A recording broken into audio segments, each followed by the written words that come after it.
Muy buenos días, hoy día es miércoles 9 de junio del 2021, miércoles de contactología en franja visual, miércoles de contactología en el programa de IACLE. El día de hoy estamos acompañados del doctor Juan Camilo Cuesta, él es optómetra egresado de la Universidad de La Salle, tiene una maestría en ciencias de la visión de la misma universidad, se ha desempeñado en el sector público como optómetra de la seccional Bogotá de la Policía Nacional, nos contará un poco cuál ha sido su experiencia en el área de salud pública. En el sector privado, en una IPS como optómetro ocupacional y en clínicas oftalmológicos. Y conversábamos un poquito antes de comenzar respecto a la parte de cirugía refractiva, que también es un ámbito de desempeño. Y en el sector educativo, pues él se desempeña como docente universitario y ponente en diferentes escenarios. Actualmente es docente en el programa de optometría de la Universidad de La Salle en Bogotá, en Colombia. Juan Camilo, muy buenos días. Tus saludos para los oyentes del programa y los que nos pueden ver ahora, porque ya no solamente es audio, en el programa de Franja y de Yacle de cada semana. Doctor Carrillo, buenos días y buenos días para todos nuestros audio escuchas y también televidentes, porque ya el tema de los dispositivos y de la comunicación pues ha migrado a todas estas pues portales ya visuales. Bien, pues muy contento de estar de nuevo pues con Yacle, de estar de nuevo con Franja. Y bueno, pues hablábamos un poquito también de cirugía refractiva al principio y me decía de lo de salud pública. Bueno, interesante, estuve pues un tiempo en la Policía Nacional, pues digamos que mi función era dar mi servicio pues a la fuerza.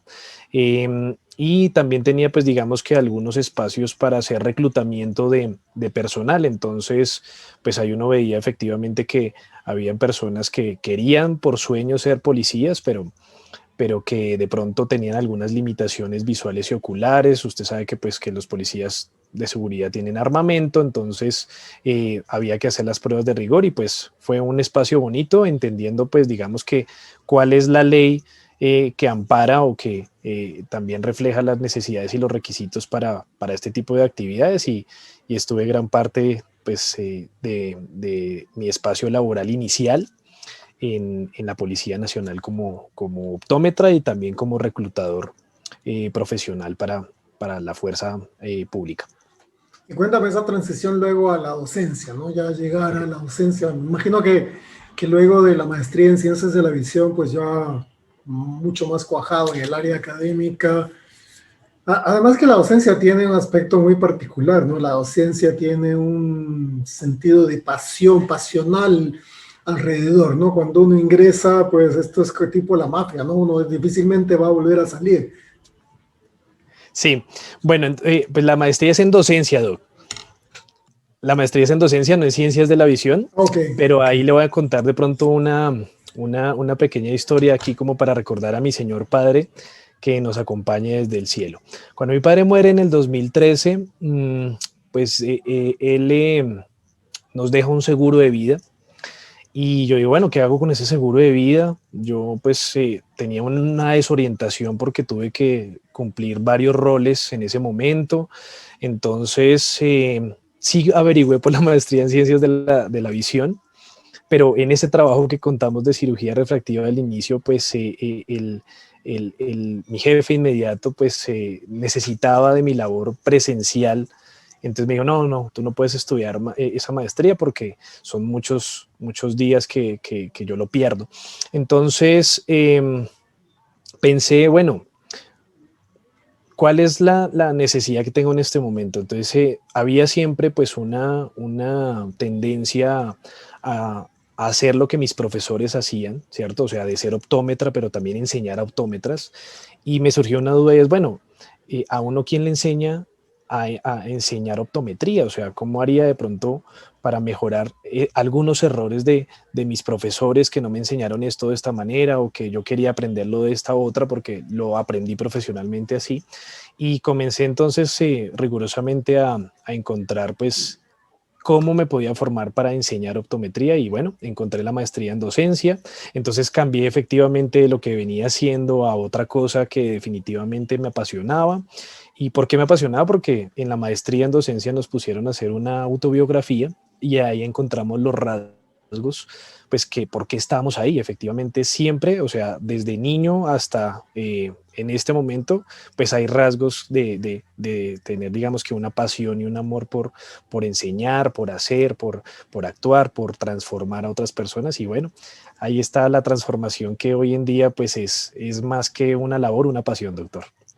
Sí, definitivamente, por ejemplo, la trascendencia que uno logra con la docencia, y uno lo ve, ¿no? Cuando se encuentra, cuando uno está muchos años en docencia, con los estudiantes que vio uno desde el inicio, cómo se van desarrollando, quiénes tienen un potencial diferente para diferentes Sí. áreas, porque uno, no todos van a hacer exactamente lo que uno quisiera que hagan, sino que cada uno se va a ir desarrollando de forma diferente, a su propio ritmo, y de repente con estilos diferentes de aprendizaje, pero uno va viendo esos cambios, ¿no? Va viendo el muchachito que ingresa muy joven, y uno lo encuentra 5 años después en un congreso, 10 años después, y es algo que de alguna forma creo que fortalece el espíritu. Quizás no es el dinero necesariamente lo que uno obtiene. Y me acuerdo también que tú me comentaste hace algún tiempo que tú habías escrito un libro de maestros ilustres colombianos del siglo XX. Sí, sí, Doc, ese fue el proceso de maestría y de hecho ahorita acabando clase con los chicos hice una actividad parecida. Entonces, ese libro de Maestros Ilustres Colombianos del siglo XX recoge las historias de vida, o sea, el arquetipo de vida y también por qué esos maestros son ilustres en su disciplina o en su ciencia o en su condición afín. Entonces hicimos de todo el recorrido de la investigación una crónica.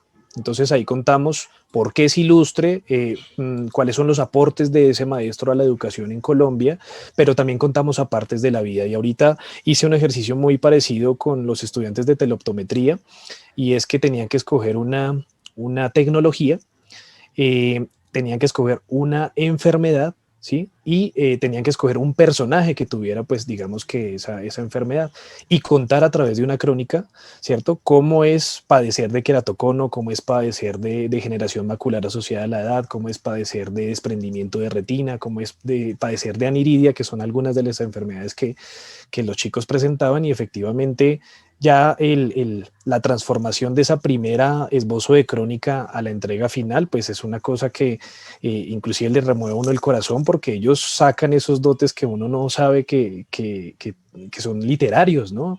Yo les decía, muchos de ustedes son muy disciplinares, pero mire que tienen un potencial importante para construir herramientas, para visualizarlo, para contar historias. Entonces, ese trabajo de Maestros Ilustres Colombianos se hizo, pues digamos que en el ámbito de, de las ciencias humanas y sociales, pero vemos ahora cómo la crónica que hizo un optómetra en ese libro, ahora le sirve para que los estudiantes de optometría puedan humanizar más a sus pacientes, que es, pues digamos que el fin de la actividad, cómo humanizamos las ciencias de la salud.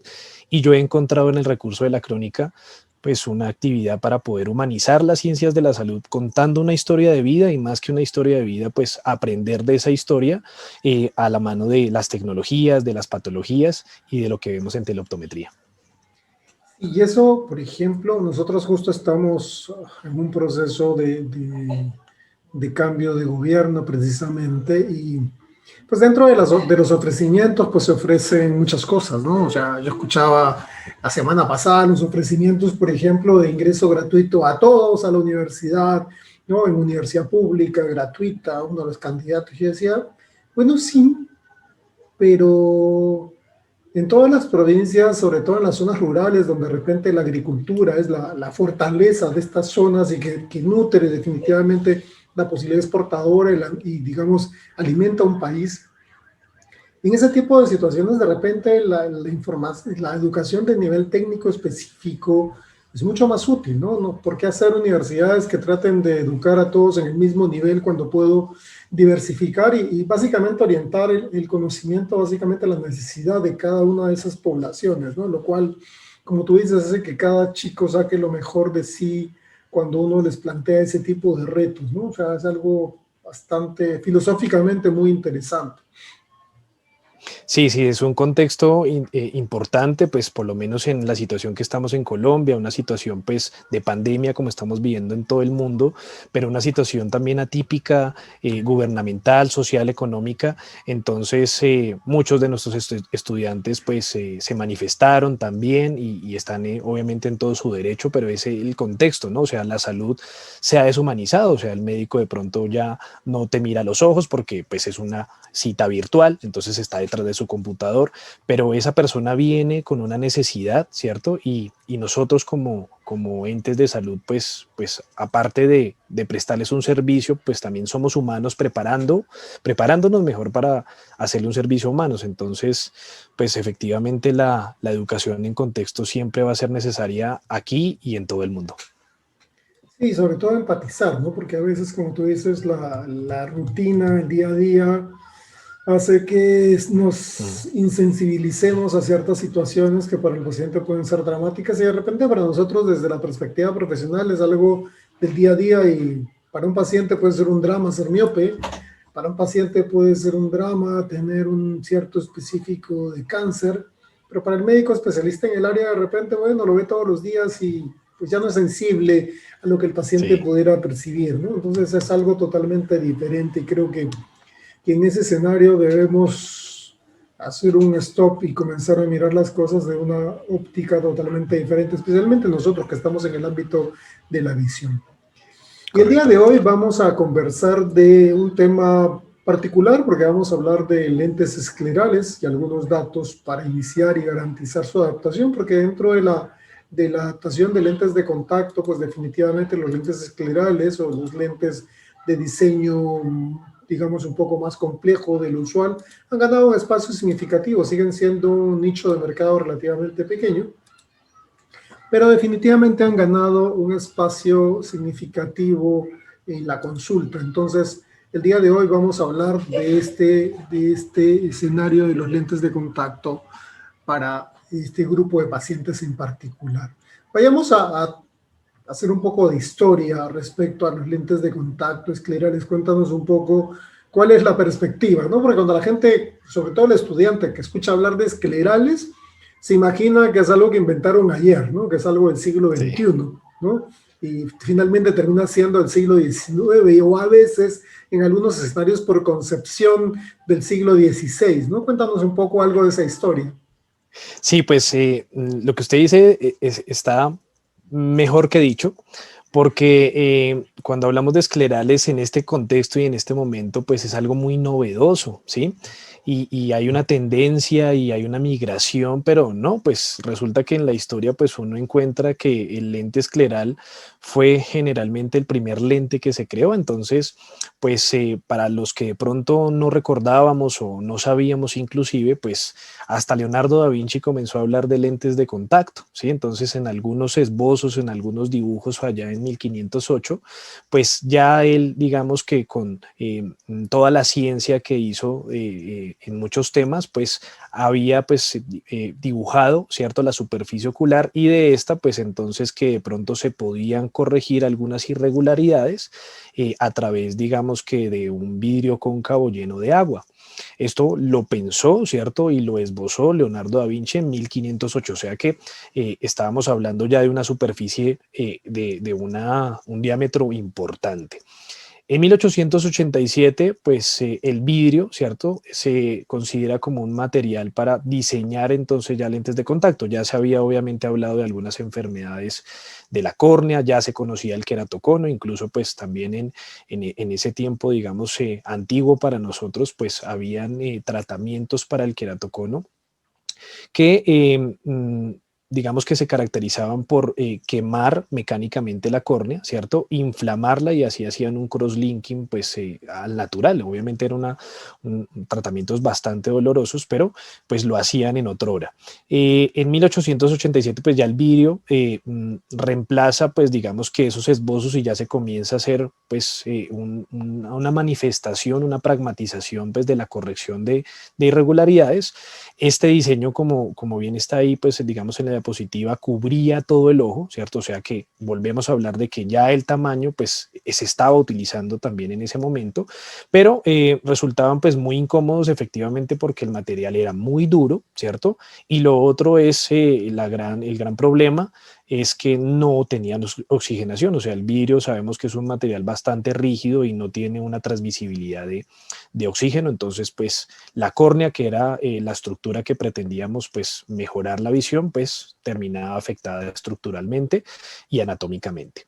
Ya un poquito, pues digamos que ya en condiciones cercanas a nuestro siglo, pues en 1552 aparece el hidrogel de silicona, que pues su principal atributo es que es biocompatible, entonces ya se relaciona mucho mejor con el componente corneal, con la biomecánica corneal, con el metabolismo necesario de oxigenación aeróbico y anaeróbico que necesita la córnea, y la comodidad pues mejora, porque notablemente venimos pues de superficies más duras, el hidrogel es mucho más suave, entonces no solamente me permite ser más cómodo por el material, sino también pues ser compatible con el oxígeno de la córnea.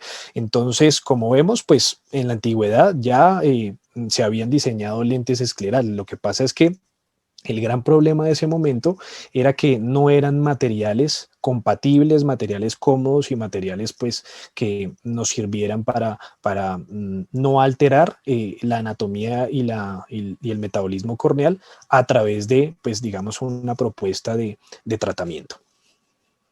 Y me haces acordar, por ejemplo, en uno de los módulos de Jacle con la referencia de los hallazgos iniciales en lentes de contacto. August Müller, un médico, un estudiante de medicina alemán que presenta una tesis siendo miope alto, él diseña una cascarilla de vidrio y él reporta en 1890, por ejemplo, los primeros síntomas de hipoxia corneal, ¿no? Los describe, ¿sí? Porque él estaba usando ese lente de vidrio soplado, y él describe, es el primero en describir lo que un paciente que tiene hipoxia corneal digamos, podría percibir, ¿no? Al tener un edema de córnea, etcétera, pérdida de transparencia. Entonces es muy interesante porque la historia nos va dando enseñanzas y nos va dando el rumbo correcto para el desarrollo. Y no es sino hasta, digamos, las últimas décadas del siglo XX, en 1980, que los lentes materiales rígido gas permeable se hacen presentes, ¿no? Y al día de hoy, esos materiales son los que manejamos para este grupo de lentes.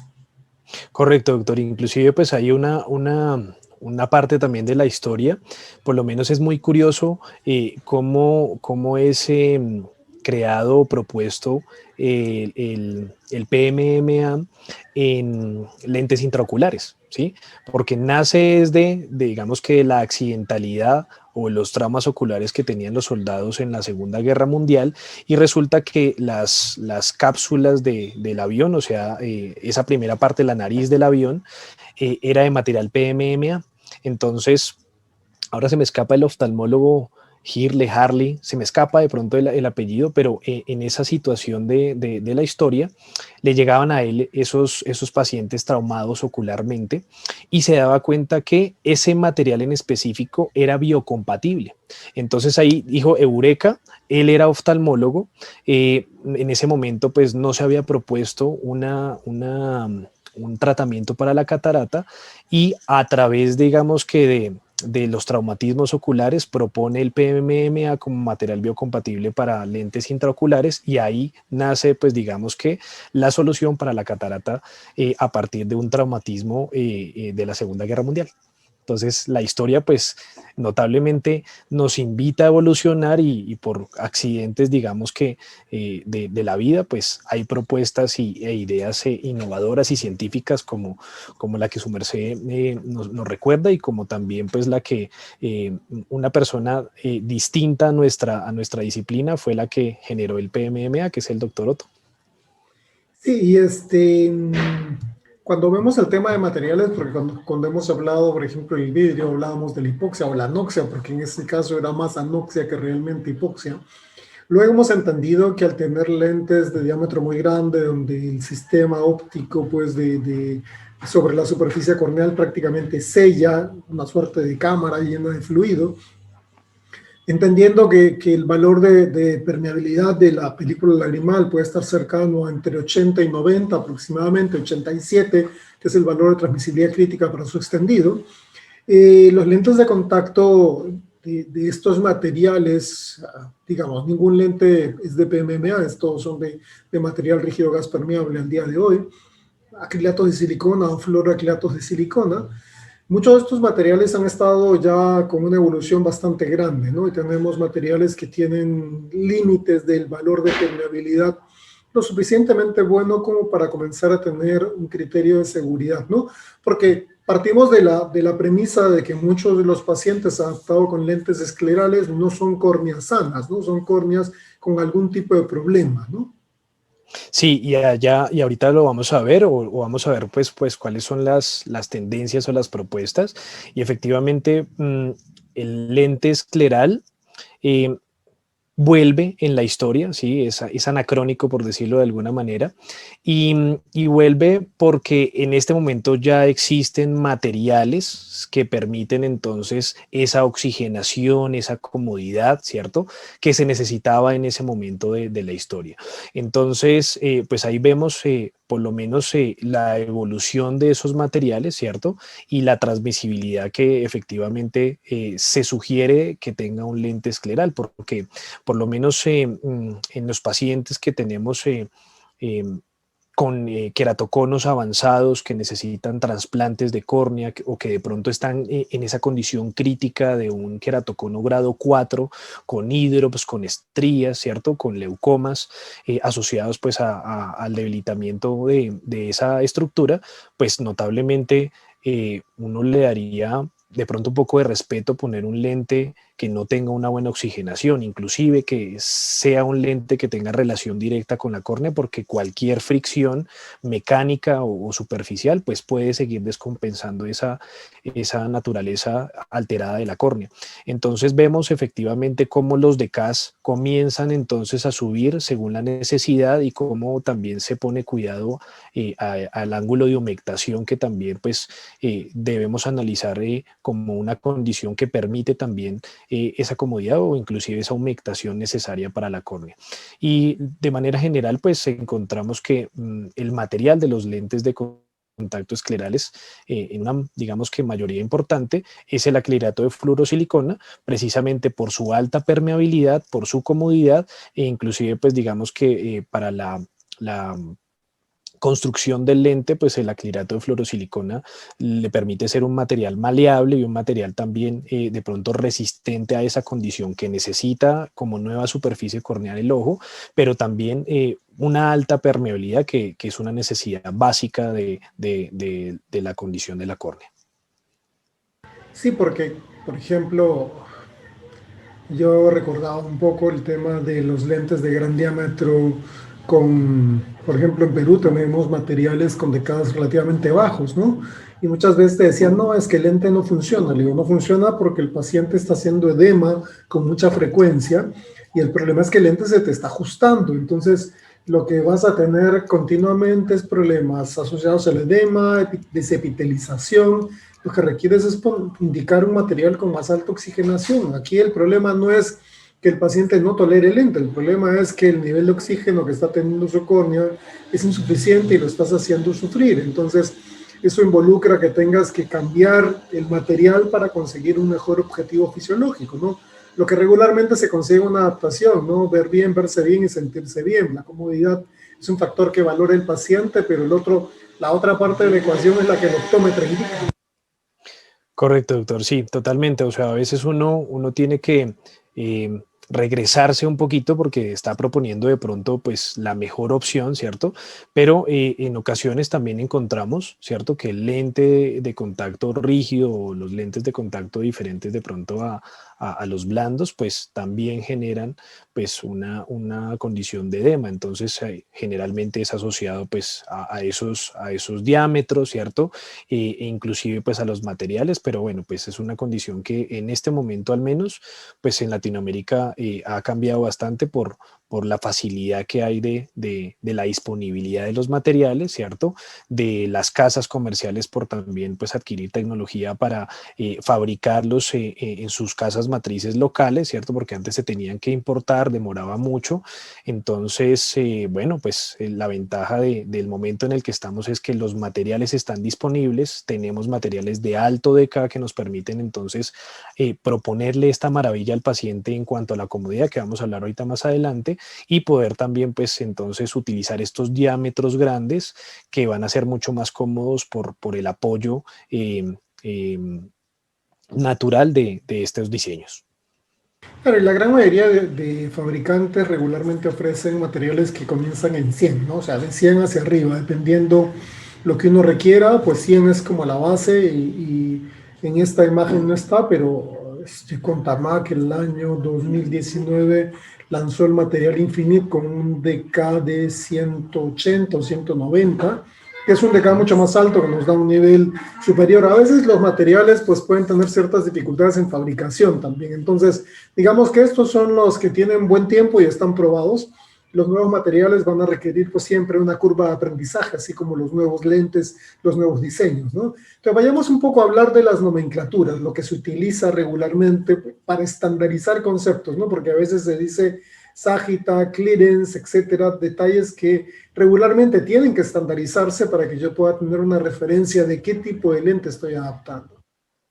Sí, sí, es importante pues digamos que ya basados en esta nomenclatura desde el 2013, o sea, no es de pronto muy, muy reciente, ya tiene su tiempito, efectivamente aquí podemos entonces hablar el mismo lenguaje. De pronto voy a poner una analogía parecida, digamos que al trauma ocular. En el trauma ocular, efectivamente, cuando uno pues revisa el BETS tiene una nomenclatura de condiciones, de hallazgos, ¿cierto? De descripciones inclusive. Entonces, en lentes de contacto, esta nomenclatura comenzó a ser importante porque se hablaba de lentes esclerales, ¿sí?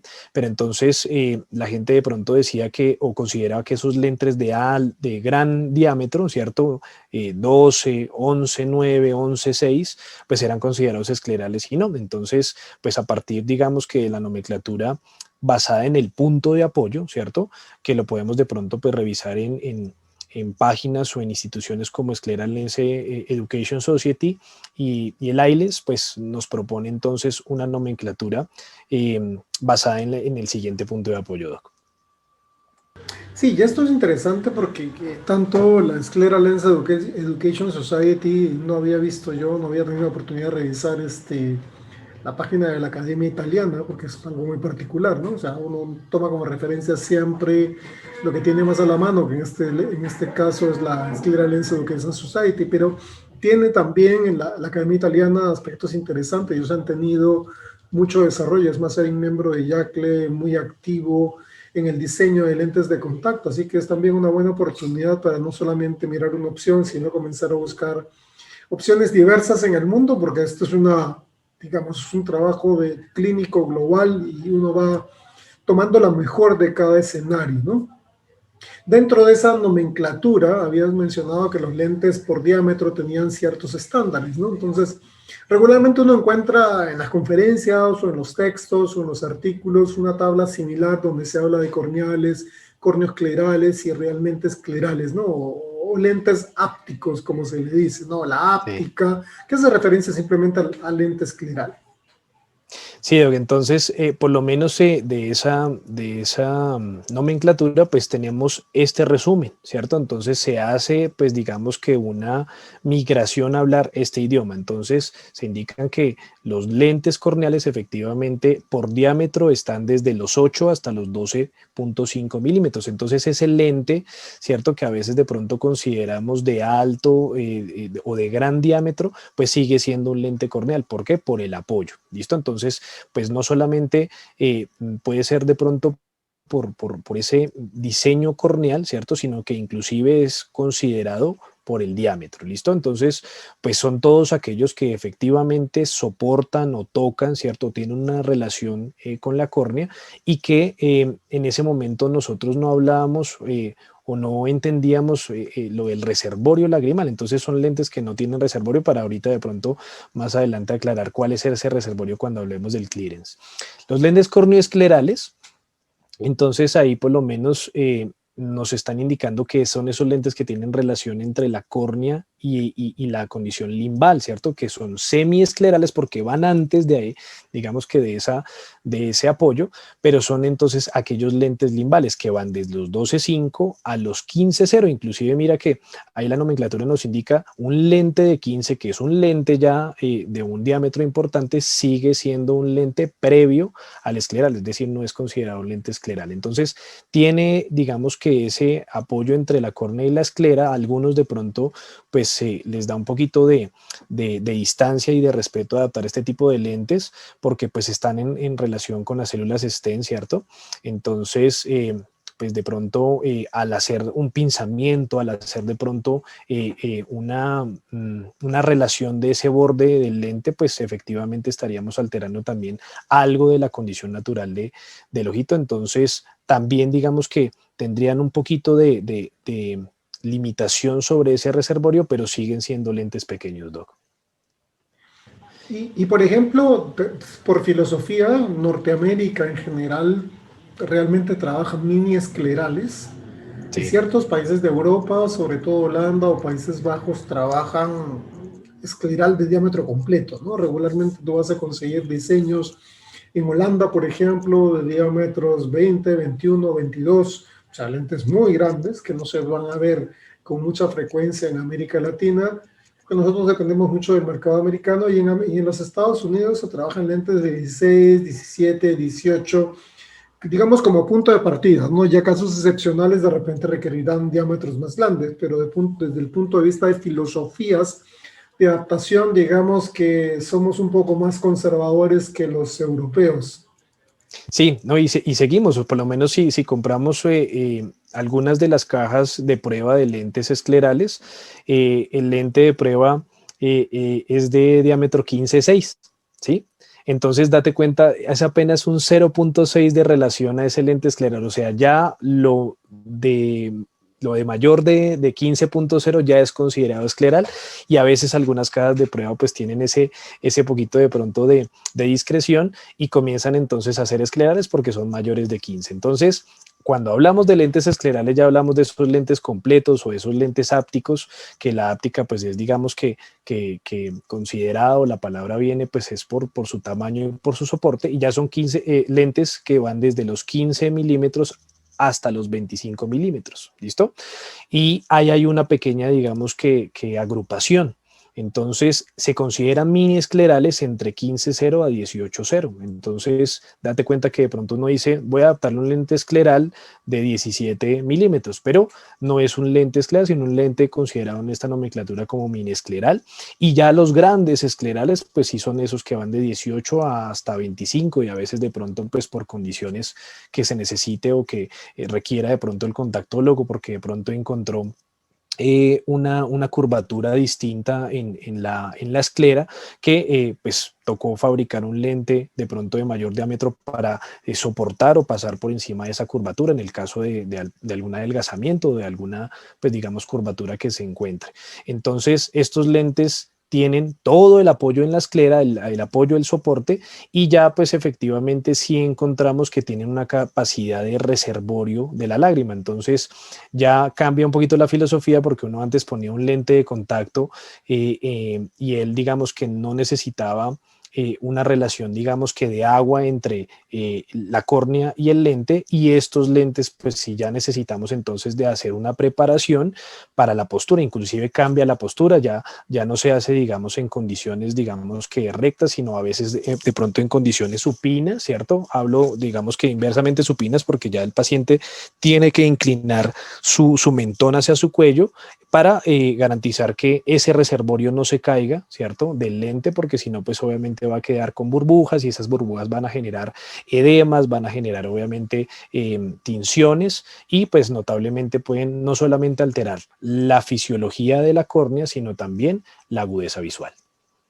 Y además sabemos que un lente que va creciendo en diámetro va a tener una altura sagital mayor, Y en la medida que la altura sagital sea mayor, su espaciamiento respecto al plano corneal siempre va a ser mayor. Y en ese tipo de escenarios tenemos que buscar algo que rellene ese espacio que la película lagrimal no va a poder llenar, ¿no? Sabemos que hay aproximadamente, la literatura menciona entre 7 y 10 micras de espesor para la película lagrimal. Y Sí, definitivamente, pues 7 o 10 micras van a ser prácticamente nada cuando uno piensa en un lente escleral que tiene que rellenar con fluido. Una gota de solución pues tiene aproximadamente entre 35 y 50 micras. microlitros, ¿no? ¿Sí? Entonces, eso va a permitir que yo rellene el lente con fluido suficiente como para rellenar el espacio, ¿no? Porque si no, quedaría aire atrapado y el paciente no ve nada. Cuando te quedan burbujas grandes, el paciente te dice, no veo nada, veo lo mismo.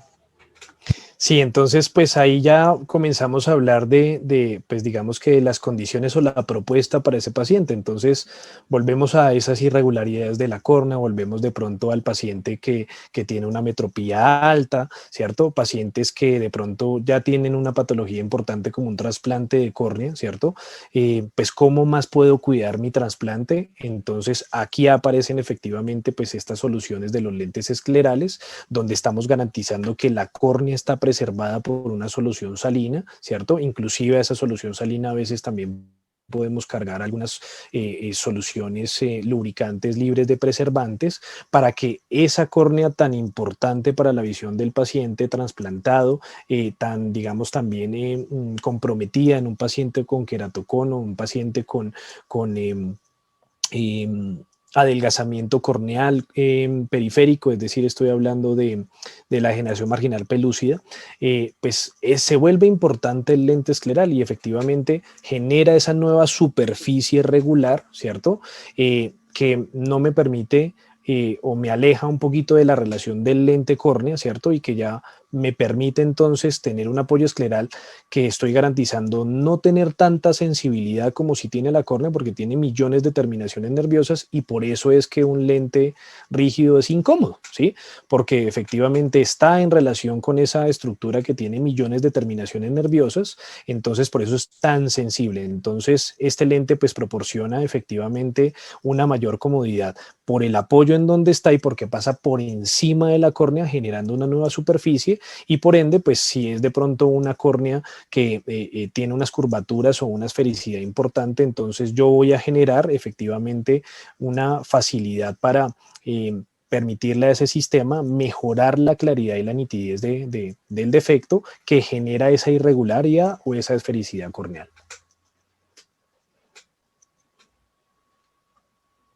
Eh, Ahí se apagó el Más, micro.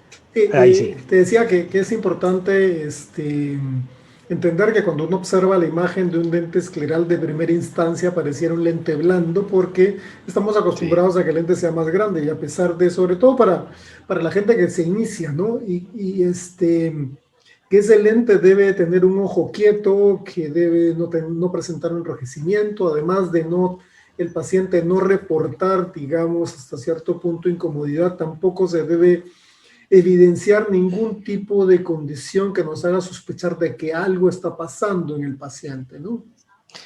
Claro, totalmente de acuerdo, Doc. Sí, es un lente que pues ya hemos hablado de algunos atributos, pero también es un lente que necesitamos pues garantizar que sea una adaptación exitosa con los hallazgos que veamos en esa prueba de lentes de contacto, también en ese espacio de 30, 40 minutos, inclusive a veces algunos dejan al paciente hora, hora y media, ¿cierto? Para garantizar efectivamente que los hallazgos que estás encontrando en lámpara hendidura en cuanto a la anatomía ocular, ¿cierto? No se vayan a ver alterados con el paso del tiempo, porque obviamente es un lente que se va también asentando, ¿cierto? Que va perdiendo un poco de ese líquido o de ese reservorio lagrimal que tenía. Entonces, lo ideal es que efectivamente este lente no tenga, digamos que una pérdida importante de ese reservorio, que no vaya a quedar en una relación muy cercana a la córnea, porque si no, no estaríamos garantizando esa comodidad. Y efectivamente pasamos entonces esa barrera de los 15 milímetros, encontramos entonces en promedio lentes entre más o menos 1 milímetro hacia la periferia, ¿cierto? De ese limbo esclerocorneal. Y necesitamos entonces ver cómo es ese apoyo, ¿cierto? Porque pues la relación del borde pues va efectivamente a tener digamos, una estrechez entre la esclera, y la esclera, como vemos en esa imagen, pues tiene vasos, ¿cierto? Están las células de Sten también en ese limbo esclerocorneal, que son importantísimas para el metabolismo y para la reconstitución inclusive de varios procesos corneales. Entonces no quiero generarle al paciente de pronto una solución para su visión y para su comodidad, pero un enemigo silencioso como sería un pinzamiento, un blanching, ¿cierto? Un taconamiento, por decirlo de alguna manera, en la esclera, donde entonces el paciente me diga, doctor, yo veo muy bien, pero me quito el lente o me lo pongo inclusive 4 o 6 horas y tengo el ojo inyectado rojísimo donde está el lente, y después me lo quito y está blanco, entonces tiene un enrojecimiento de rebote. Entonces le solucioné un problema al paciente, pero ahora le generé otro por de pronto la adaptación de ese lente. Entonces, pues ahí tenemos también que recordar que como es un apoyo de la esclerótica sí tiene basculación, ¿cierto? Entonces yo debo también garantizar que ese apoyo de ese lente pues también siga siendo superficial y que no vaya entonces a alterar el sistema circulatorio, que es tan necesario no solamente para la esclera, sino también para la córnea. Sí, también se tiene que tener una buena referencia, evitar tocar la córnea, ¿no? Como tú mencionabas, pues el lente no debe tocar de forma alguna la córnea, o sea, cualquier toque corneal es un insulto, es una agresión a la superficie corneal, y en consiguiente, pues veré un ojo que ya no es tan bonito como el anterior, que periféricamente se ve rojo, sí, con vasodilatación, y que definitivamente nos va a estar indicando que algo está pasando en la adaptación, ¿no? O sea, digamos que el ojo nos da alertas importantes cuando hay enrojecimiento. Sí, totalmente. Entonces, pues si tenemos por lo menos fluorogramas como este que estamos viendo, pues efectivamente es un lente que necesitamos generarle un poco más de ságita, ¿cierto? Porque estaríamos haciendo pues la misma filosofía del lente corneal. Entonces, de pronto, ¿para qué hice esta prueba o para qué le ofrecí al paciente un lente de mejores atributos que el corneal si voy a seguir tocando la córnea? Eso por un lado. Y dos, efectivamente, pues esa vasculatura de la conjuntiva vulvar es importante. Hay de pronto también casos que reportan que de pronto encontraron que la esclera tenía de pronto puntos de apoyo más delgados, ¿cierto? Con lentes corneales, porque efectivamente encuentran que en el sobreuso pues hay una afectación ya evidente de esa esclera. Entonces, pues la esclera, así como la córnea, por más de que sea menos sensible que la córnea, pues tiene también una condición anatómica importante para el sistema vascular de la superficie y para también el metabolismo de oxigenación de la córnea. Tú lo comentabas de la ságita, del espacio, y eso se traduce en una palabra que usamos mucho, pero que no tiene una traducción al español muy, muy exacta, ¿no? Cuando hablamos de clearance, se traduce como claridad, espacio, despeje, pero no es una Sí. palabra que en el español pues podamos traducir tan fácilmente, ¿no?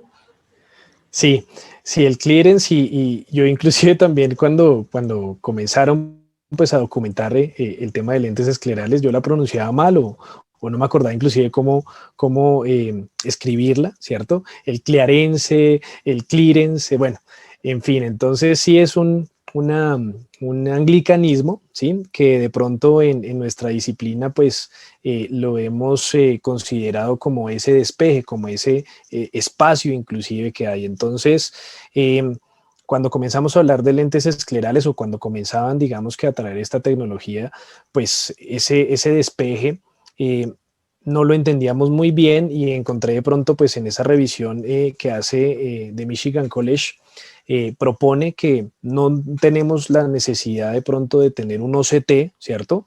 Para poder entonces medir ese despeje. Entonces, para entenderlo de la siguiente manera, aquí en la gráfica que está a la izquierda, ¿cierto? Vemos entonces el espacio que tenemos, digamos que el corneal thickness, ¿cierto? Ahí abajito.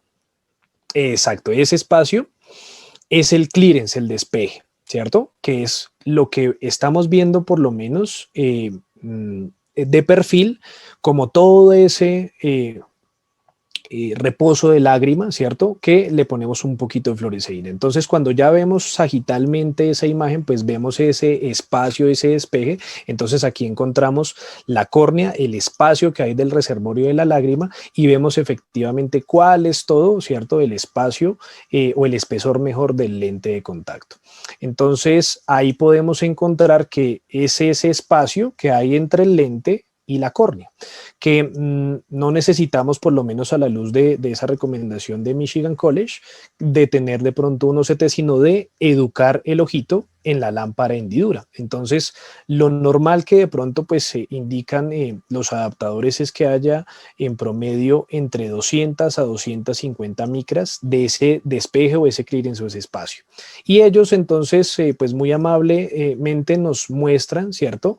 Pues algunos ejemplos de cuáles son unos clearance muy críticos y cuáles son unos clearance ya muy exagerados, ¿cierto? Entonces en la gráfica, ya que tenemos en la derecha, encontramos un clearance de 50 micras, ¿cierto? Debajo encontramos todo el espesor de la córnea, ¿cierto?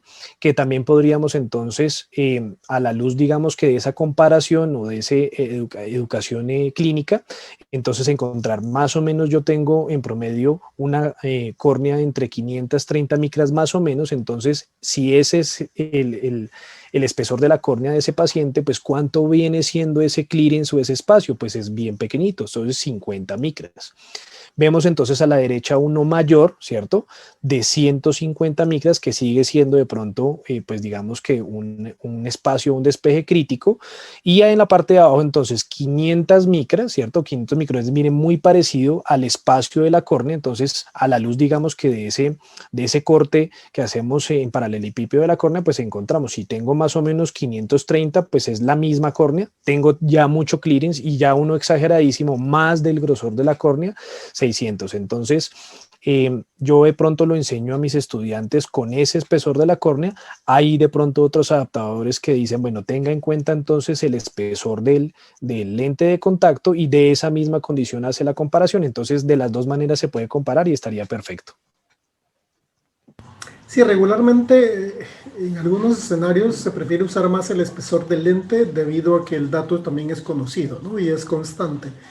Sobre todo cuando hay zonas de ectasia o queratoconos, o, digamos, avanzados, donde el nivel de adelgazamiento es muy grande. De repente Claro. en la zona del ápice puede estar en 380, ¿no? Digamos, en un caso así como extremo. Y ahí donde tendría variantes, mientras que el espesor del lente conocido va a ser constante, ¿no? Ahora otro aspecto importante es de qué le ponemos a ese clearance o a ese espacio, ¿no? Y es la solución salina que mencionabas hace un momento. Sí, doctor. Entonces, pues la técnica de adaptación del lente escleral cambia un poco. Entonces, para los que de pronto comenzamos a adaptar esos lentes corneales rígidos, ¿sí? Pues uno lo que hacía era simplemente limpiar el lente de contacto con la solución multipropósito, ¿sí? De pronto humedecer previamente, lavar las manos, el dedo índice, ¿cierto? Y ponerlo en relación, pues digamos que a la córnea. Pues digamos que tecnología, pues ya requiere efectivamente de otra remoción inclusive y de otra adaptación. Entonces, para adaptarlo necesitamos solución salina.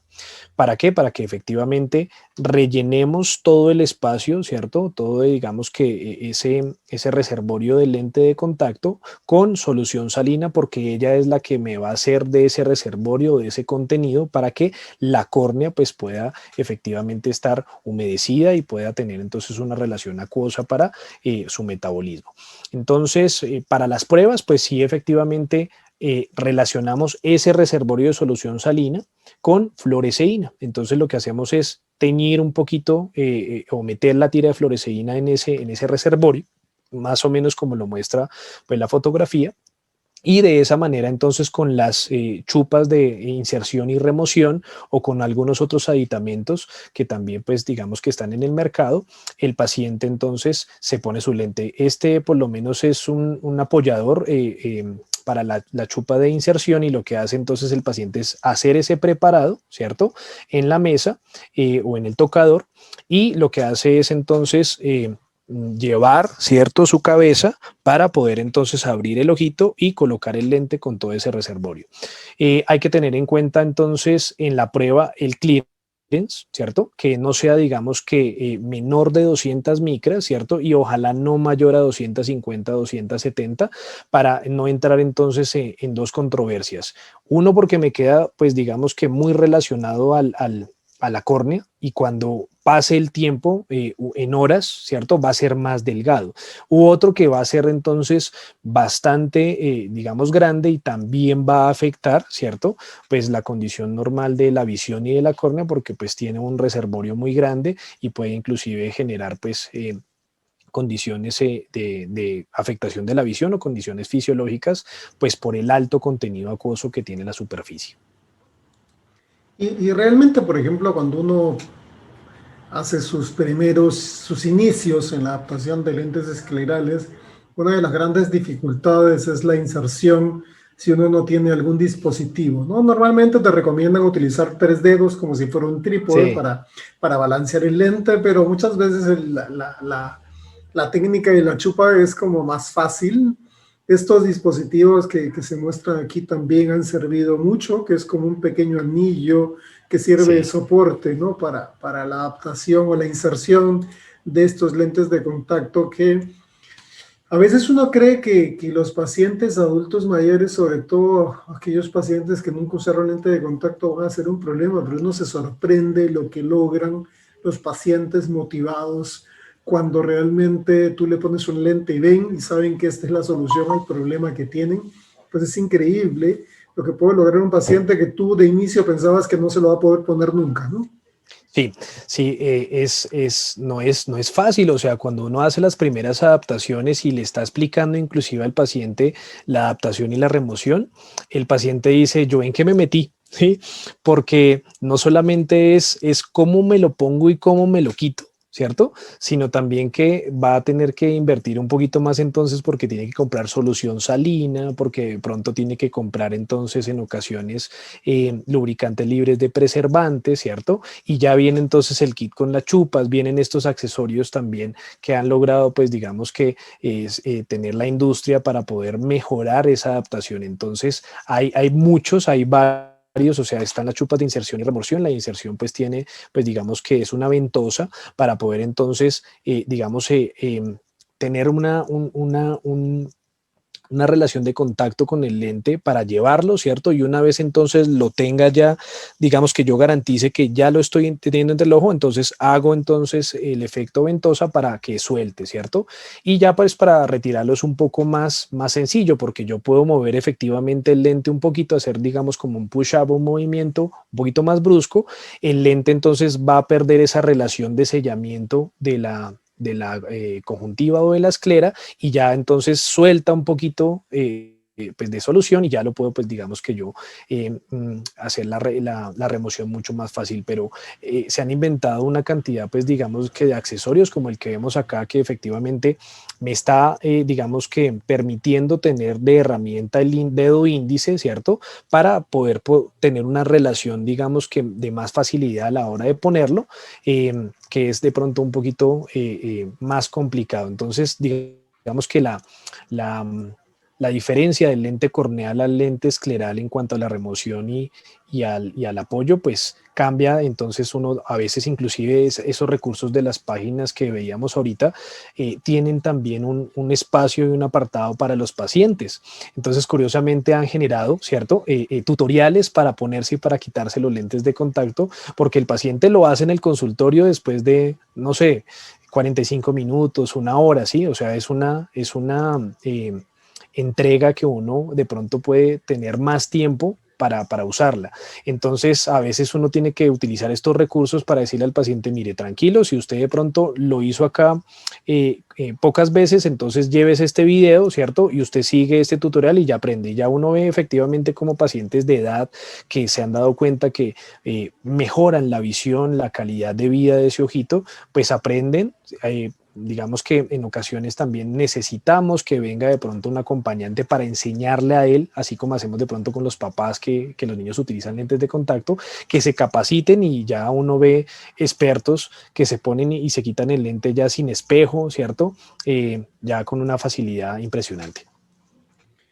Sí, cuando hablamos, tú hablabas al final, en la parte final de capacitación, ¿no? ¿Qué nivel de capacitación deben tener los profesionales por un lado y luego capacitar al paciente también para este tipo de manejo? Porque no solamente es poner el lente y ya está, el paciente, sobre todo si estamos hablando de un paciente que tiene problemas oculares y por esa razón tiene que recurrir a algo que permita pues una recuperación de la estructura o forma corneal. Es un paciente que va a requerir otro tipo de manejo más cercano,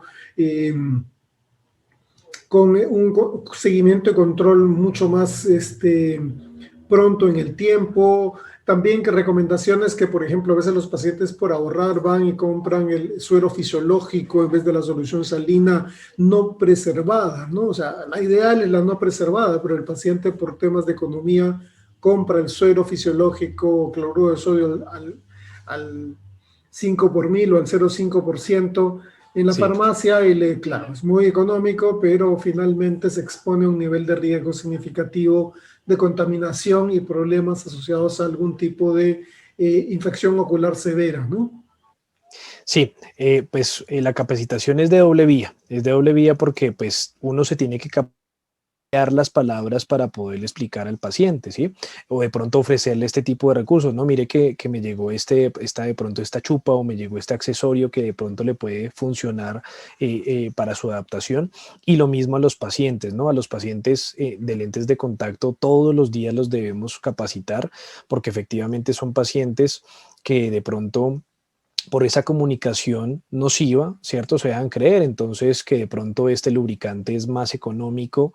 Inclusive hace unos años en la isla de San Andrés, fuimos pues digamos que a una de esas tiendas que hay en San Andrés, pues que el comercio es muy chévere porque uno encuentra cosas muy económicas y había pues digamos una solución de multipropósito, no sé, como a 2.000 pesos, cuando una solución multipropósito acá generalmente está por alrededor de los 28, 30.000 pesos.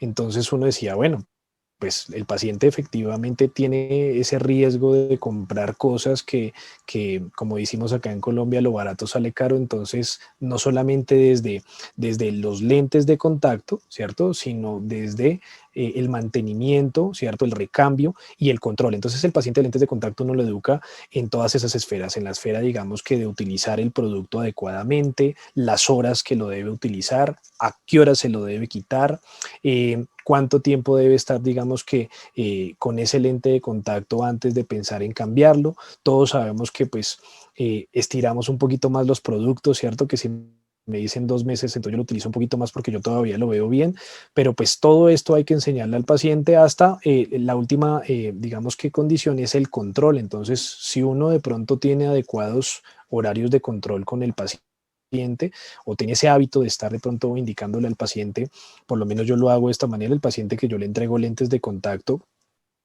le dejo mi número telefónico, cualquier cosa me puedes contactar esas 24 horas. Yo a las 24 horas intento, pues digamos que hacer esa asesoramiento, orientación del paciente y si veo que, pues digamos que en esas 24 horas se pudo quitar cuando llegó el lente de contacto a la casa, listo, ya al menos, pues digamos, lo quitó y lo está poniendo. A los 8 días días, a los 15 días, al mes y a los 3 meses. Entonces, la relación del paciente de lente de contacto escleral es más cercana porque efectivamente con todos estos cambios pues, que hemos visto o consideraciones que hemos visto de la relación del lente hacia la esclera, pues uno tiene que estar seguro que el lente se está comportando de manera adecuada, que no está haciendo un pinzamiento, que de pronto el clearance no se ha perdido críticamente y que el paciente en todos esos controles, 5 o 6 controles posteriores a la entrega inicial, pues se siente bien con el lente. Sí, son aspectos que relevantes. Y cuéntame un poquito respecto a esta página que tienen ustedes en la universidad. ¿Qué es lo que pretenden? ¿Cómo están trabajando el tema de capacitación, de educación profesional?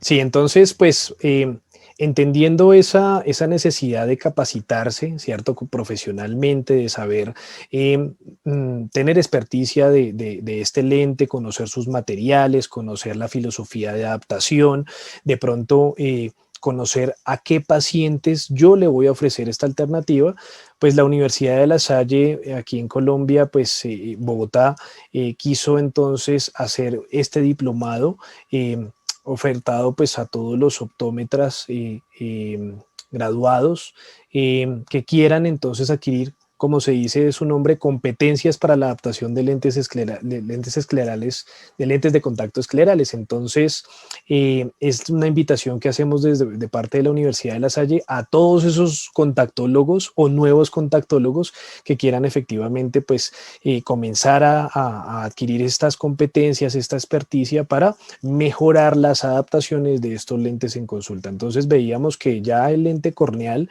sí efectivamente es una solución para córneas irregulares, para córneas iatrogénicas, para córneas enfermas, posquirúrgicas de trasplante, pero este lente pues se convierte en una comodidad para el paciente porque esos pacientes que sabemos que han tenido pues digamos que esta fugia de su enfermedad corneal, pues vienen cansados también de utilizar un lente corneal por eso, por la de pronto incomodidad. No, mire doctor, yo veo bien, pero ya estoy cansado. ¿Qué alternativa hay? O sea, entonces inclusive los pacientes me dicen no hay gotas, no hay de pronto algo que yo me pueda hacer para que el lente no me moleste y bueno, ahí está la alternativa. Entonces la Universidad de La Salle quiere seguir en esa capacitación, en esa, pues digamos que búsqueda de mejores adaptaciones para esos pacientes que lo requieren con el diplomado de competencias para lentes esclerales que tuvimos entonces una variación de la fecha, ya comienza a partir de este 16 de junio, ¿cierto? Entendiendo que de pronto algunos colegas pues estaban, digamos que esperando acabar algunas actividades laborales o inclusive también económicas, entonces comenzamos el próximo 16 de junio hasta... creo que se corrió también un mesecito, o sea, ya no es agosto sino septiembre, o creo que es el mismo agosto. Y aquí a través de este código QR que pueden entonces escanear los que estén viendo esta presentación, pueden entonces encontrar más información de los medios de pago, más información del perfil del aspirante, más información de las habilidades y de los temas, de los profesores que vamos a estar pues detrás de este excelente pues diplomado. Y obviamente pues es un diplomado que entrega una certificación de 100 horas, entonces pues es válida para poderla hacer no solamente como un evento científico de asistentes, sino también una formación como un curso de extensión que ofrece la universidad. Entonces comenzamos el próximo 16 de junio con este diplomado que va a ser online, ¿sí? Y que efectivamente pues va a tener la experiencia de varios contactólogos, expertos también pues no solamente en el tema de corneales, sino que ahora tienen pues digamos que esta migración al lente escleral para poder entender que tenemos un nicho importante para compartirle a nuestros pacientes y que tenemos también una herramienta que viene de otrora, ¿cierto? Para quedarse y para poder mejorar esa comodidad y esa visión de los pacientes. Sí, no, y estas oportunidades, sobre todo porque a veces, si yo quiero comenzar, necesito siempre el acompañamiento de alguien que ya pasó ese proceso, que siempre hace más fácil, digamos, la mentoría, ¿no? Porque en este caso es un proceso organizado. La mentoría puede ser, bueno, yo voy a tu consulta y veo cómo lo haces y yo voy a intentarlo también, pero en este caso tenemos un proceso estructurado académicamente que funciona obviamente mucho mejor.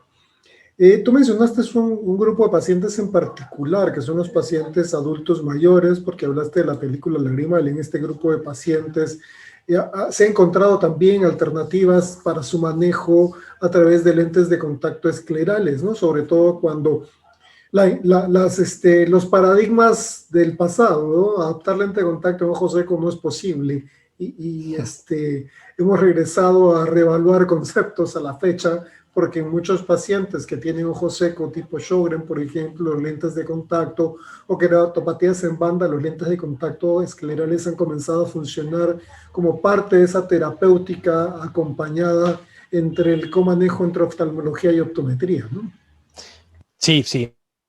Digamos que esta ventana o esta posibilidad para nuestros pacientes adultos mayores es grande y efectivamente pues encontramos en varios estudios o en varias pues digamos que tasas de medición que el 75% de las personas mayores, adultas mayores, sufren de ojo seco y sufren de ojo seco pues digamos que de las distintas condiciones, evaporativo o coeficiente, pero sufren es porque comienza efectivamente también esa etapa de envejecimiento.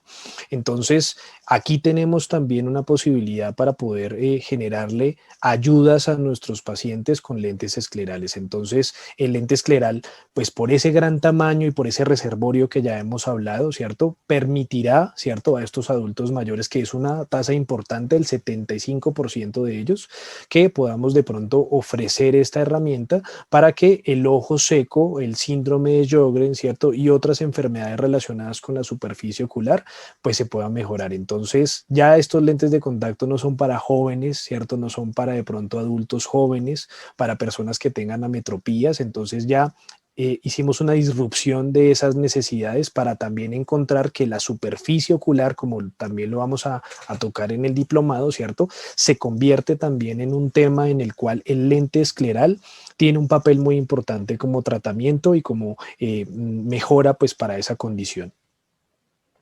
Sí, no, interesante porque digamos, se van abriendo mucho más el espectro no solamente de conocimiento, sino de manejo clínico, o sea, se comienza a ser mucho más amplio, como ha sucedido, por ejemplo, también el tema de control de miopía, ¿no? Y hemos pasado de solo adaptar lente de contacto a tener que evaluar la binocularidad, la acomodación, el lag de acomodación, para poder decir, pues, qué tipo de paciente tengo, qué tipo de opción inicialmente debo iniciar, debe ser farmacológica, debe ser lente de contacto, puede ser gafa, digamos, para control de miopía. Entonces ahí se abre una gran opción de oportunidades para los profesionales de la visión y qué bueno que a través de la universidad pues estamos ofreciendo este diplomado a la comunidad académica de América Latina, ya que como comentas es siendo virtual, pues existe gracias a, digamos, los beneficios de la pandemia, de la virtualidad nos ha enseñado que se puede hacer muchas cosas, la posibilidad de estar muy lejos, pero estar a la vez cerca en la educación. Así que nada, quiero Sí. agradecerte, Juan Camilo, por habernos comentado esto, que es muy interesante, por haber optado por este tema, que también es una opción dentro de la práctica profesional que tenemos al día de hoy. Nos había enviado Juan Camilo es muy fanático de los códigos QR, y definitivamente se puede hacer todo en estos códigos, y uno va explorando y va Sí, encontrando. se puede incrustar una cantidad de información y pues a veces uno, antes, ¿no? O sea, uno está ahí pendiente de apuntar, ¿cierto? Yo por lo menos tenía mi tableta y ahí tenía entonces la posibilidad de hacer anotaciones con el Ice Pen, de tomar fotografías, ¿cierto? Y ahora pues uno puede condensar una cantidad de información aquí, entonces sí, a través de los códigos QR y el aprendizaje móvil, ¿sí? Podemos entonces condensar una cantidad de información, entonces ahí la tienen también. Gracias, Juan Camilo. Ha sido interesante compartir contigo el día de hoy este programa.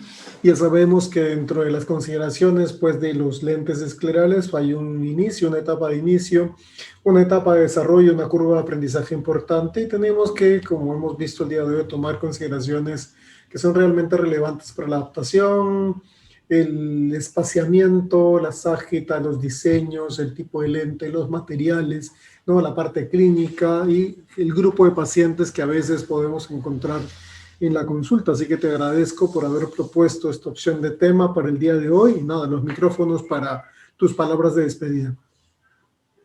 No, yo también muy agradecido pues por este espacio que IACLE, que Franja Visual pues nos permiten, a la universidad pues también por permitirnos desarrollar este tipo de espacios y sobre todo espacios necesarios para no solamente tener una alternativa de comodidad para el paciente, tener una alternativa en medio de la condición y la necesidad visual del paciente, sino que también vimos que el lente de contacto escleral permite garantizar la salud de la superficie ocular, no solamente pues digamos que de esas condiciones que ya desarrollamos por lo menos en el adulto mayor, sino que también inclusive los jóvenes, ¿no? Porque en este momento en el cual la información es netamente electrónica, donde hay mucha más contaminación efectivamente por la combustión, ¿cierto?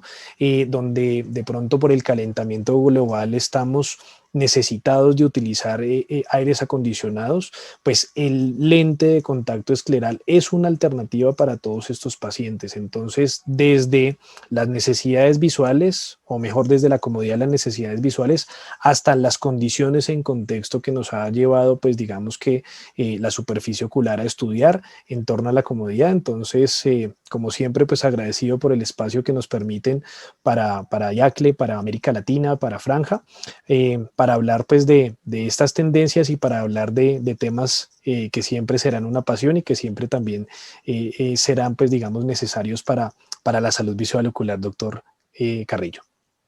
Muchísimas gracias, Juan Camilo. Ya saben que tienen una oportunidad la próxima semana hasta el 16 de junio para inscribirse en este diplomado. Si están interesados, pues ya saben que pueden recurrir. Vamos a regresar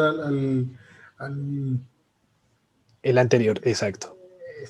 Este de aquí es este es el código QR del diplomado. Del diplomado. Para que lo puedan escanear y puedan tener una información rápida, porque hoy día pues este código me permite llegar mucho más rápido que digitar. Así que nada, gracias Juan Camilo nuevamente por el día de hoy y este ha sido el programa de esta semana. Nos escuchamos la próxima semana en otro programa de IACLE. Gracias. A todos cordial saludo. Feliz día. Listo, Juan Camilo. Muchísimas gracias. Bueno, con mucho gusto. Y como